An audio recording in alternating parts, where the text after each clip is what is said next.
Bonjour à tous, on commence tout de suite par Liverpool qui a encore gagné hier soir, 2-1 sur la pelouse de Wolverhampton. Ces gars-là sont formidables, ou plutôt firmidables, s'amuse le tabloïd Le Sun, puisque c'est Roberto Firmino qui a inscrit le but vainqueur à la 84e minute.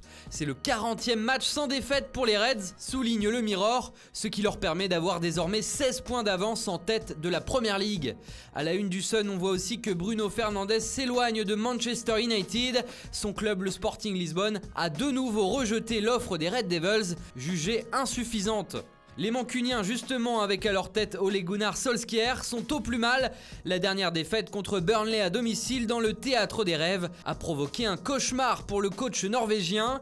En effet, il serait sur la sellette selon la presse anglaise. Il aurait été prévenu, les prochains matchs seront décisifs pour son futur. 5e de Premier League et encore engagé dans 3 autres compétitions, les Red Devils vont devoir prouver dans les prochaines semaines. En Espagne, Frenkie de Jong s'affiche à la une de Sport avec une interview. Dans celle-ci, il se donne modestement la note de 6 sur 10 pour évaluer sa performance depuis son arrivée, il y a un an. Mais sur le journal catalan, on y retrouve surtout notre Frenchie Olivier Giroud, véritable star de ce mercato d'hiver. En difficulté à Chelsea, le buteur tricolore devait rebondir à l'Inter, mais les Italiens tardent à le recruter. Dans ce cas, c'est le FC Barcelone qui l'a désigné plan B officiel en cas d'échec avec Rodrigo.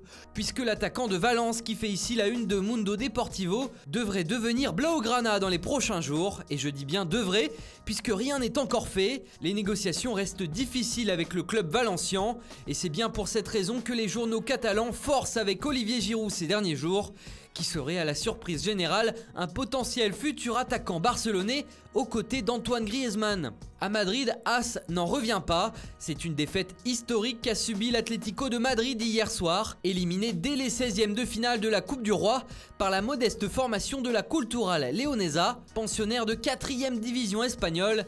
C'est entièrement ma responsabilité, a déclaré l'entraîneur Diego Simeone après la rencontre. Et puis vous le voyez tout en haut, Mbappé refait surface à la une de la presse madrilène. As remarque qu'il n'a pas prolongé son contrat avec le PSG et que c'est un clin d'œil évident pour le Real Madrid. S'il se termine en juin 2022 et qu'il n'est pas renégocié d'ici là, son contrat pourrait être la clé. Florentino Pérez serait prêt à attendre jusqu'en 2021 pour le recruter et être en position de force. À Madrid, on sait se montrer patient, la preuve avec Eden Hazard. Et puis pour terminer en Italie, ce pourrait être le jour J pour Christian Eriksen à l'Inter Milan. Enfin, c'est en tout cas la volonté des dirigeants interistes selon la Gazzetta dello Sport. Dans le même temps, Naples pourrait perdre Dries Mertens, courtisé par Monaco.